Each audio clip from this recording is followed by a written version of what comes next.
Fact checking সংস্থাগুলো বলছে বাংলাদেশের সাম্প্রদায়িক হামলা নিয়ে ভারতের মূলধারার কিছু গণমাধ্যম ও দায়িত্বশীল ব্যক্তিদের কেউ কেউ অপতথ্য ছড়াচ্ছেন। ভারতের সাংবাদিকরা বলছেন তারাও যথাযথভাবে সংবাদ যাচাই করতে পারছেন না। দুই দেশের সম্পর্ক রক্ষা করতে সতর্ক থাকার পরামর্শ বিশেষজ্ঞদের। সুরাইয়া আক্তারের ডেস্ক রিপোর্ট। বাংলাদেশের সাম্প্রতিক ঘটনাবলী নিয়ে ভুল তথ্য ও অপতথ্যের ব্যাপক প্রচার দেখা যাচ্ছে ভারতের মূলধারার গণমাধ্যমে। এগুলো যাচাই বাছাই করছেন দেশের বিভিন্ন ফ্যাক্ট চেক সংস্থা এবং আন্তর্জাতিক সংবাদ মাধ্যম বিবিসি ও আল জাজিরা। ভারতের গণমাধ্যমগুলোর কোনো সাংবাদিক বাংলাদেশে না থাকা এবং যে কোনো তথ্যের সোর্সকে সঠিকভাবে যাচাই না করার কারণে এই অপতথ্য আরও বেশি দ্রুত ছড়িয়ে পড়ছে বলে মনে করা হচ্ছে। অনেক সময় ভিউ বাণিজ্যের কারণেও চটকদার মিথ্যা সংবাদ প্রকাশ করা হয়।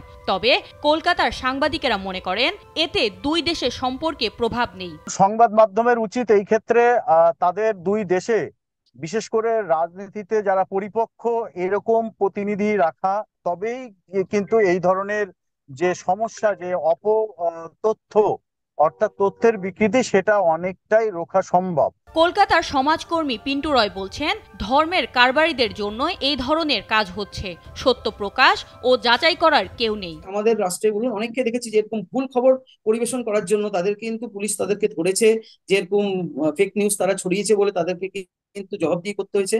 ভারতে প্রচারিত অপতথ্য দুই দেশের সম্পর্কে প্রভাব রাখতে পারে, তাই সতর্ক থাকার পরামর্শ এই আন্তর্জাতিক সম্পর্ক বিশেষজ্ঞের। বাংলাদেশের অভ্যন্তরীণ একটা পরিবর্তনের কারণে সেই সম্পর্কের বর্তমান কাঠামো কিরকম হবে সেই বিষয়গুলো যদি দুই দেশ খুব দ্রুত স্পষ্ট করে, তখন হয়তো এই বিষয়গুলোর ব্যাপারে যারা এই ধরনের প্রচারণায় আছেন তারাও হয়তো একটু সতর্ক হতে বাধ্য হবেন। এই ধরনের গুজব সাম্প্রদায়িক সহিংসতা উস্কে দিতে পারে এবং পরিস্থিতি আরো জটিল করে তুলতে পারে বলে মনে করেন সংশ্লিষ্টরা।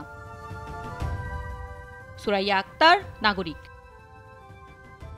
250-টিরও বেশি ডিজাইন অপশন নিয়ে ওয়ালটন স্মার্ট ফ্রিজ, বোঝে আপনার প্রয়োজন।